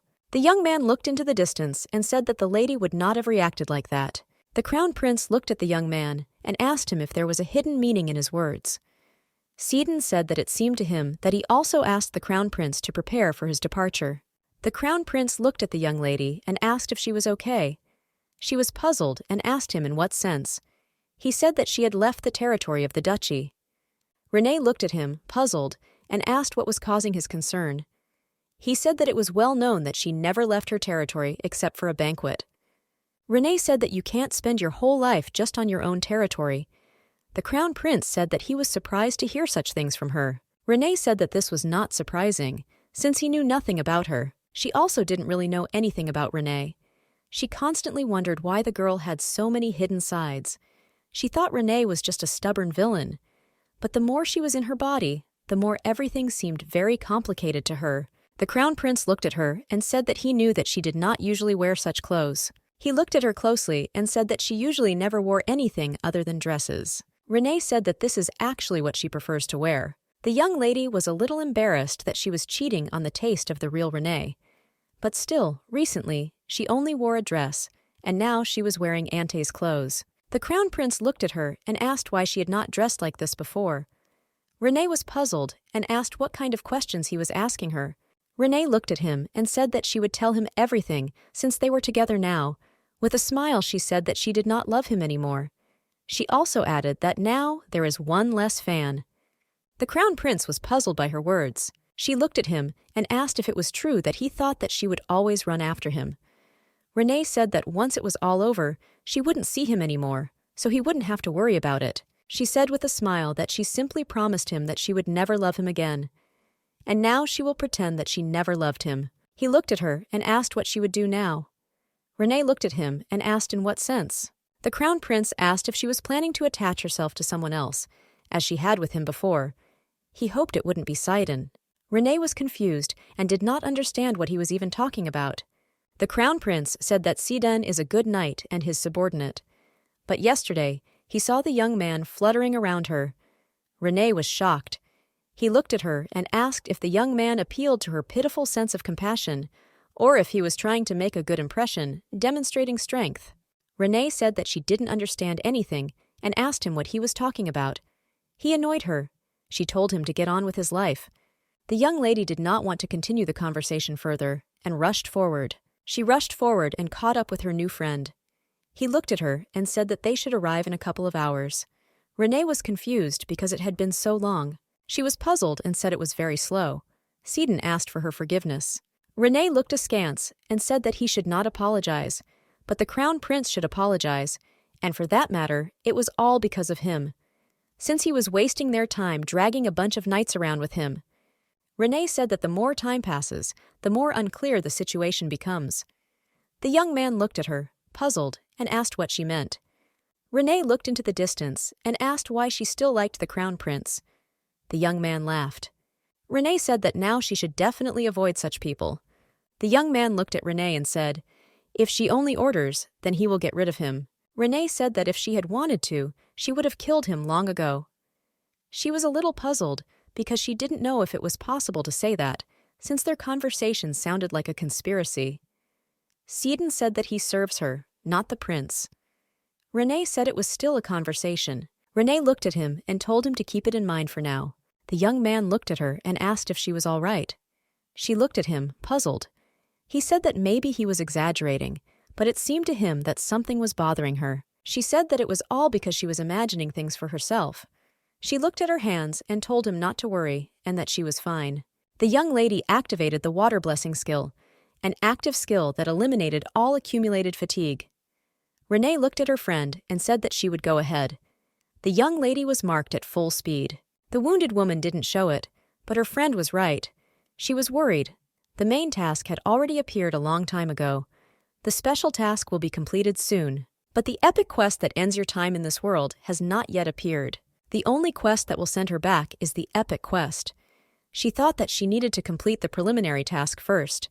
She tried very hard just in case, but still the task for returning had not yet appeared. No matter how much she complains, the system still does not respond to her. At times like these, she got a little worried. She knew that now she needed to focus on proving her innocence, but she also knew that she couldn't think about it anymore. She was puzzled and didn't know if she could stay in this world forever. The note she had contained the name of the last place where the saint was seen. A simple, run-of-the-mill place, neither big nor small, where she most likely should be. The young man looked at the crown prince and said that he had caught the one who took the saint home. Renee knew that if she had not been with the crown prince's men, who were swarming in the area, she would have quickly found the saint. Renee looked at the man and realized that she was wasting her time. The man introduced himself and said his name was Derek. The crown prince told him that if he did not want his name to be engraved on his gravestone, it would be better for him to immediately tell the truth about the saint. The man said that the saint actually stayed with them, but if it weren't for the leaflet that the knights showed him, he wouldn't have realized that it was her. The crown prince was puzzled and did not understand why the saint came to him. He looked at him and asked if there were any sick people at home. The man said that he had no patience, and he simply invited her to spend the night and stay for the day. Renee told him to take them to his home. The young man looked at Renee, puzzled. She didn't understand what was surprising about this. Renee said that they needed to check everything first anyway. Renee was shocked by his house, as it was very luxurious. The evil Lord of Blood proposed to appropriate the estate for himself. Renee thought that he was talking nonsense again. Renee looked at the young man and asked if he smelled any strange smell. She said that somewhere there was a smell of something very strange and familiar. The young man looked at her and asked if he really smelled. She noticed that he smelled of lavender. Renee said it wasn't from him. She said there was a suspicious smell coming from the house, and her demons completely agreed with her. She realized what the smell was, and a moment later she rushed into the distance. She felt that she was getting closer to the source of the incomprehensible smell, and it was becoming clearer. The young man looked at her and asked if she had found something. The crown prince looked at her and said that she should not act willfully. The family hurried them because she had found something. The young man opened the door and looked closely. He was confused. Renee said that they see a real corpse. The man shouted that it wasn't him and he didn't know anything. The young man said that smoke still emanates from the ashes. Renee said it takes 2 or 3 hours to completely burn a person. Judging by the heat emanating from the corpse, it burned about 20 minutes ago. Renee said that it turns out the body was burned while they were wandering around the village. She thought there was some insignificant difference, and everything burned. She knew that if the crown prince had not brought the knights, and if she had acted alone, she could have saved. Renee did not know what would happen to the task, but still, it was not worth a human life. Saidin asked the crown prince if this could be the saint's corpse. Renee said that nothing is known yet, but sacred power emanates from him. There were not many people in the world who possessed sacred power. If a person possessed quite powerful sacred power, it remained even after death. A terrible sight of a body burned alive and mutilated. She knew that this was proof that the saint had been alive until recently. The crown prince was confused and did not understand why she was killed. He didn't understand what she had done wrong. He looked at the ring and said that it was her ring, which he gave her before the engagement. Renee asked if he was sure about that. He said he couldn't be wrong since he personally ordered it. He said that a strong spell was cast on it. Ordinary force could not destroy it, and therefore, only it survived. Renee has seen people die in fire many times. She knew that the owner of the tower also liked to burn people alive. When her comrades were caught that midnight, there was only one sight to behold. She saw them die in the fire at the top of the tower, and the monster below raged in a mad dance. She was familiar with this smell, since she had encountered it too often in her past life. The man shouted that this was unfair, and the saint left them at dawn. The crown prince was furious and asked whose corpse the man was here. He shouted that he didn't know, and asked to listen to him. The young man came closer to the crown prince and asked him to calm down. The man said they didn't have any evidence. The crown prince pushed the man away in anger. The man sat quietly on the ground. The crown prince asked what time the saint left. The man said she didn't say a word and quietly left their estate. Renee came closer to her friend and asked him to go out for a while. Saidin looked at her and asked if she wanted to conduct the interrogation in person. Renee said that she wanted to interrogate him and asked that no one be allowed to see her, not even the crown prince. Renee looked at him and told him to tell the truth and nothing more. Renee activated one of her skills. She put the subject into a state of hypnosis. Renee knew this skill was very handy, but there is a risk if she chooses the wrong target. Renee looked at him and asked if he remembered the last time he saw the saint. The man said he saw only darkness. Renee realized that the skill had actually affected him. He saw intense hatred. Renee noticed that he had been subjected to a similar skill before. The man said that he did not feel her sacred power. Renee was puzzled. The man said that this is not holy power, but demonic. The Lord of Temptation denied and said that this was not done by demons. Renee herself knew that the saint could not suffer only at the hands of demons, but apparently the criminal used the power of suggestion. Renee was puzzled and did not understand what really happened. The Queen of Waves, Renee wanted to say something. The Wave Queen said that the Crown Prince was trying to get rid of evidence. Renee flew into the Crown Prince's office with lightning speed. She asked if he had any information he wanted to tell her. He looked at her, puzzled, and asked what she was talking about.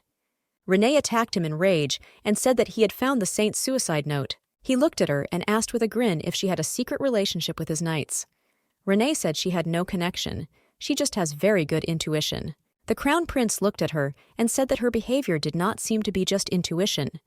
He said that she was either in cahoots with his knights or to keep an eye on him. The Crown Prince said he did not like either option.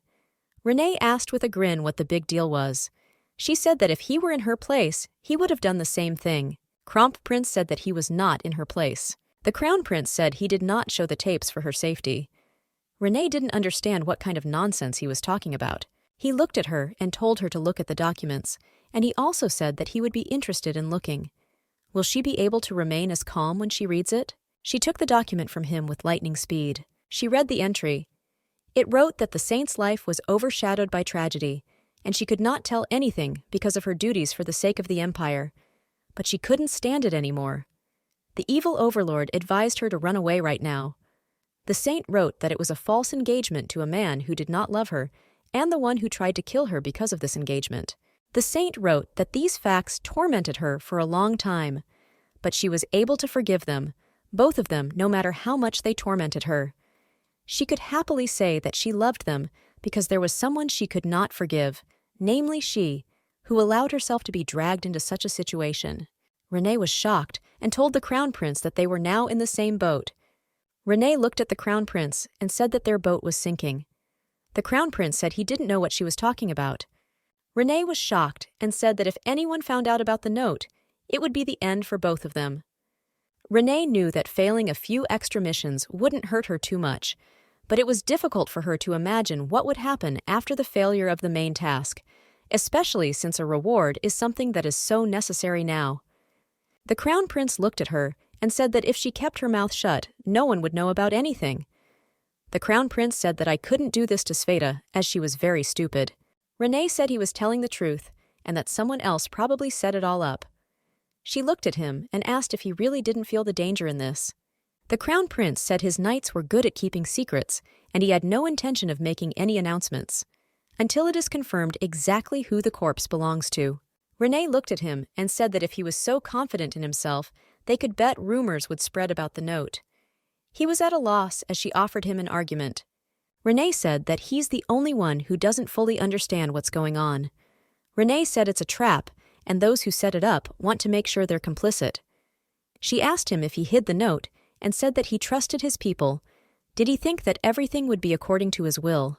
Renee said that it won't be long before the entire empire knows about the note. The Crown Prince said that she seemed to think his knights were unreliable. He didn't understand who she took them for. Renee looked at him and said with a grin that she was offering him a bet. She told him to try to believe in his knights himself and for her to trust her experience. The Crown Prince said that he accepted the argument, and if he won, she would do as he said. Well, rather than she will win, which he had little faith in, Renee said that if she wins, he will do everything according to her orders. Renee said she didn't think it would take long. She pointed at the knights and told him to look in their direction, because his favorite knights were walking there. The Crown Prince was puzzled. The knights came to them and told the Crown Prince that all over the empire they were talking only about the saint's suicide note. Renee saw the alert, and it said that everyone considered her to be the indirect killer of the saint, and her reputation was slowly falling. She was warned that if she did not correct the situation, her reputation would continue to decline. Renee still won the argument, but she was not happy about it. She saw a new alert. She managed to get rid of the false accusation of murdering the saint, but soon another misunderstanding will happen to her, and she and the Crown Prince will be considered involved in the fact that the saint committed suicide. And in order to avoid such a fate, she needed to join forces with the Crown Prince and win his trust. Everyone knew about the saint's notes as soon as she returned to the estate. They wanted to stop there and continue the investigation, but the Crown Prince forbade her to stay there, as they were throwing contemptuous glances at her from the outside. Renee Bella, in shock, did not understand why she had to endure all this. After all, she did nothing, and the young people, as luck would have it, went to the imperial palace to find out what was happening. Kirill went into her room. He saw all the chaos that was in the room. The young man looked at her intently and asked what she was doing. He said that her brother came to her, and she lay down on the sofa. Renee was confused and asked what the big deal was. She told him to just say what he wanted. Kirill said that her father asked her to tell her that all murder charges against her have been dropped. Renee was confused and didn't understand what difference it would make if something else appeared. Kirill said that he was calling their family to the capital. The young man said that his father was going to go ahead. Renee really liked to go ahead. She looked at her brother and asked why he didn't look angry anymore.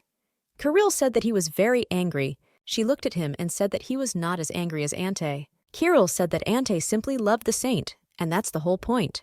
Renee looked at him and asked if she had heard correctly. Kirill said that she knows everything, that he suffered for 10 years from unrequited love. Kirill looked at her and asked how she could forget this. He said that was why he vented to her and asked her to stop bullying her. Renee, in a sense, understood her brother, but she also believed that he had crossed the line, since he considered his own sister a murderer. Renee was puzzled and did not understand how she could still remove the accusation from her person. She remembered the information in the task. It spoke of a misunderstanding. She did not know whether it meant mockery of the saint or her death. Renee looked at her brother and asked him if he thought she killed the saint. He looked at her and said he didn't think she would do that in person. Renee said the note said the saint had a hard time because of her. This means that she is also to blame for her death, and it turns out that she killed her. Kirill came closer to her and said that she had been very strange lately and didn't remember much. Kirill also said that he does not think that she has matured yet, but it seemed to him that her ardor had diminished. Renee said that this was natural, since she did not become human after all. He looked at her puzzled, because he knew she wasn't like this before. He said that her words were very strange. She probably thought that he was completely impudent. Kirill said that, moreover, she never said that she wanted to kill the saint. Renee looked at him and asked what he was talking about. She came closer to him and angrily told him to start talking in more detail from now on. He looked at her, puzzled, and asked what she was talking about. Kirill said that she didn't send those killers. That's just what everyone thinks. He looked at her and asked why she was pretending not to know anything.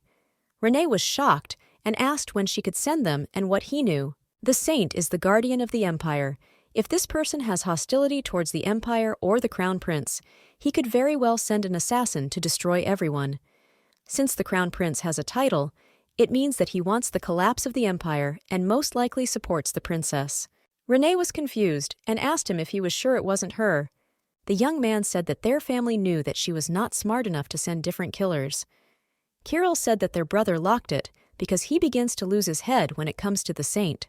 She was furious and didn't understand why everyone was so sure that it was her doing. He said that she herself declared at the ball. She said everyone should beware of her because she is the terrible person who sent the killers. Renee was shocked. She screamed and hit her brother. She didn't understand how they didn't think of shutting her mouth if she was acting so stupid. She said they should have offered more effort. Kirill screamed that he was in pain. She knew that if you believe Kirill's words, then she took upon herself someone else's sin. Her family never took her seriously, and for her weaknesses. Therefore, she was afraid that this would happen in society. Perhaps the old Renee wanted to prove to everyone that she was a terrible person, to avoid arrogant contempt for her person. Renee distanced herself from everyone, but she herself remained a little girl who never learned to defend herself. Kirill was shocked and didn't understand why, she became so strong. He said he thought she was holding not a pillow, but a wooden sword. Renee noticed that their relationship had improved. Renee looked at her brother, puzzled. He asked what she wanted to tell him. Renee said that they must stop all this. The young man was puzzled. Renee said that he was also to blame, by the way. Kirill was shocked. He didn't understand what he had done since she had caused all the commotion. Renee said he watched passively and raised her wrong. She said that he himself knew perfectly well how they treated her. The young man looked away. Renee noticed that he seemed to know everything perfectly well. She realized that it was not even surprising that he had personally come to convey his father's words. She noticed that it seemed like he was starting to change, and now there was a chance for improvement. Kirill was furious that she was stroking his head. He did not understand what she was doing, and shouted that he was not a little child at all. She smiled and said she just wanted to compliment him. Renee smiled and said that he still needs to be responsible for his behavior. She said that they will take responsibility and solve this problem. Renee smiled and said that in this case, he should also help her because he is her brother. The young man was surprised. Renee smiled and said that they were family. She knew that they certainly did not have the best relationship, but it was never too late to improve. But even if it doesn't work out, it's worth trying. Only in this way will Renee, who has returned to her body, be able to leave her family without regrets. Renee saw her room and thought it was like an entire estate. But she also knew that this was not the main thing right now. The Queen of the Waves handed her the discovered item. Renee thanked her. After Kirill's words, she remembered something. She couldn't even think that the real Renee might not have sent assassins. After all, everyone around her considered her a villain. Renee was surprised, because the diary was lying on the bed, and it was very strange that no one had found it yet. But she kept asking if no one had cleaned up there. The young lady wanted to change her life for the better, but first she wanted to read the notes. She read and was surprised. Since the real Renee wrote with tears in her eyes that she did not touch the saint, and even her father believed in the rumors, not her. The young lady realized that the real Rena wrote all the notes before she was locked in the dungeon, or much earlier. She wrote that Talia constantly tried to talk to her and acted very arrogantly. She was puzzled and realized that she should not have said that she was sending poison to the saint, and if she had not said so, then Talia would have continued to look at her with her juice. Renee was puzzled and didn't know who Talia was. She knew that she first needed to find information about the saint. The real Rena wrote that the saint really infuriated her because she always pretended to be kind. And yesterday, she told her that she wanted to have tea with her, so she drank 1 cup, hoping that she would see the crown prince. But then she became very angry because she did not see him. The saint said that she bought a new stove and baked a cake, and also said that she knew that Renee did not send the killers. Renee said that she was very busy, so she did not have time to send the killers. The saint laughed. As a result, they were able to meet again, but they did it secretly so that no one would find out. And she hoped that no one heard their conversation. It was very strange in the temple, since it was completely rotten. Renee offered to tell everything to the crown prince, but the saint refused.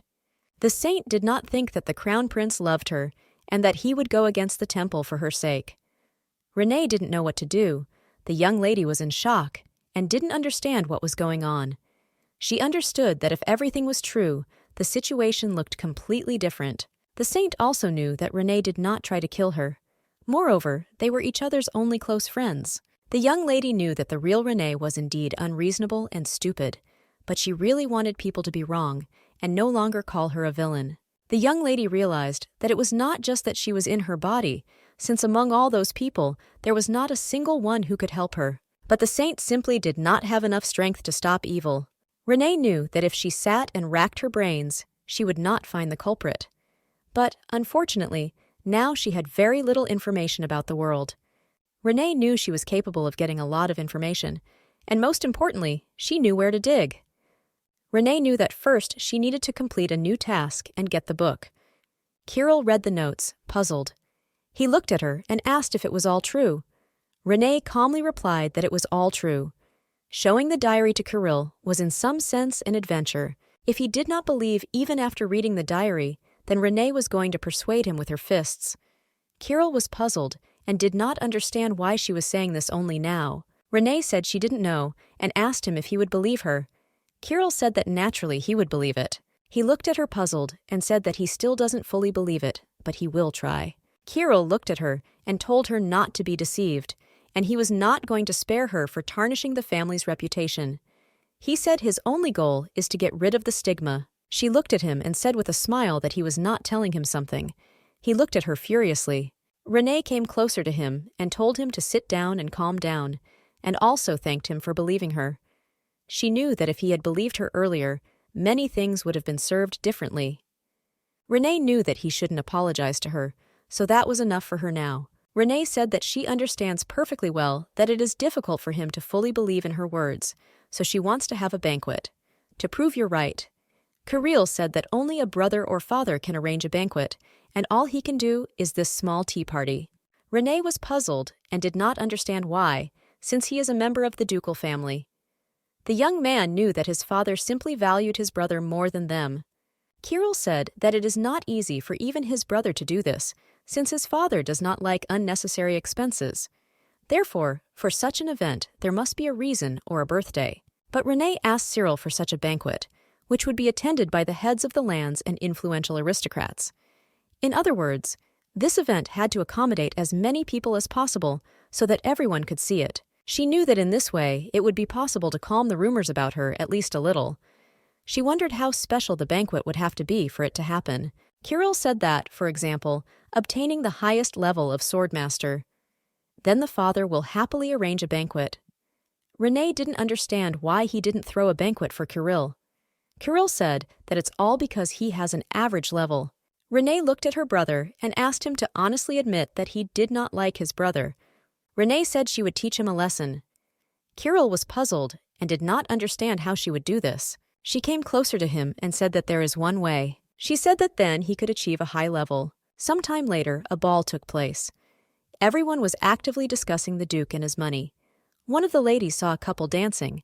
She was shocked as it was the Crown Prince and Lady Renee. Renee and the prince danced merrily. Everyone was furiously discussing them.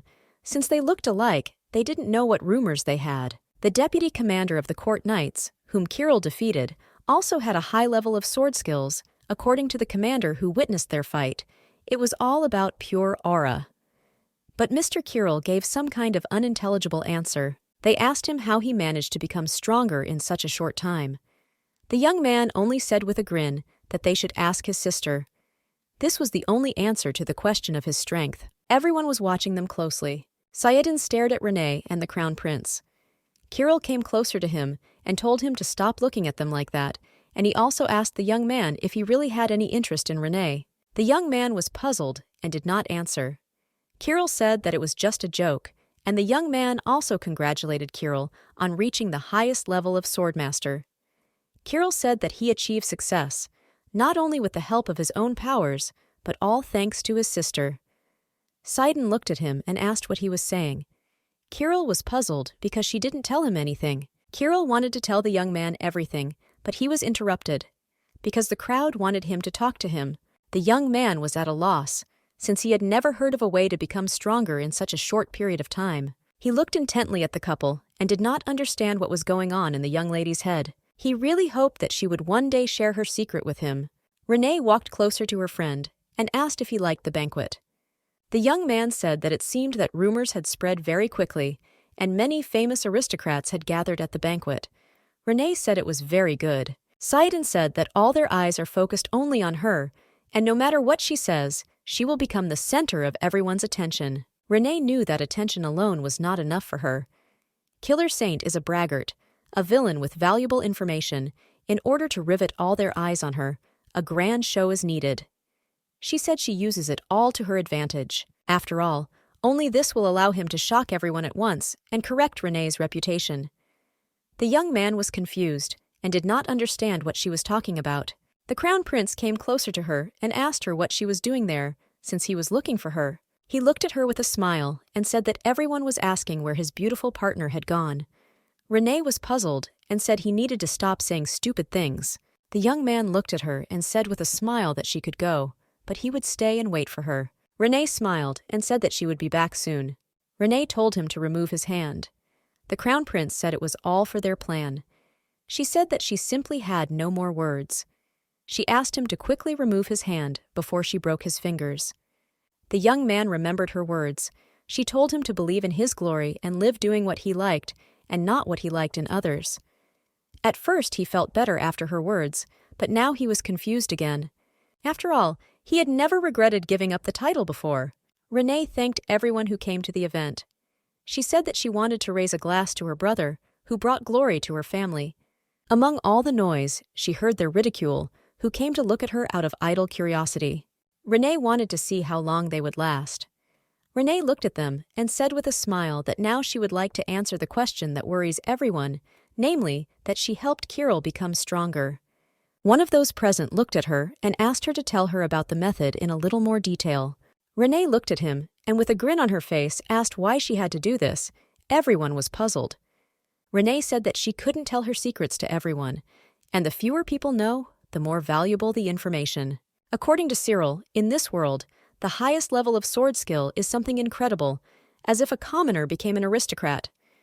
The young man looked at her and said that they could hardly believe her words. Renee said she wasn't going to have the information, but they had to pay for her secret. They were puzzled and did not understand what she was talking about, staring intently at one lady. Rena said it was all true and that was all she wanted. The young lady came closer and asked what truth the lady wanted to hear. Renee was very happy, since her network caught the only person she needed, the Count's daughter. Lady Talia asked if truth was a condition. She said it was too abstract a concept. Renee was surprised because she did not think that the young lady would come out of hiding and show herself. This was a man who appeared regularly in Renee's diary. The young man provided Renee with documents. There was information about the young lady, the same lady who made Renee a villain. She stubbornly did everything to harm Renee, looked at her and asked what she meant. The young lady said what she meant was that she didn't see her wanting to share her secret. The young lady looked at her and said with a grin that even if she told everyone who exactly tried to kill the saint, would she accept this truth? Renee looked at her and asked if she was trying to tarnish her family's reputation by being at their estate.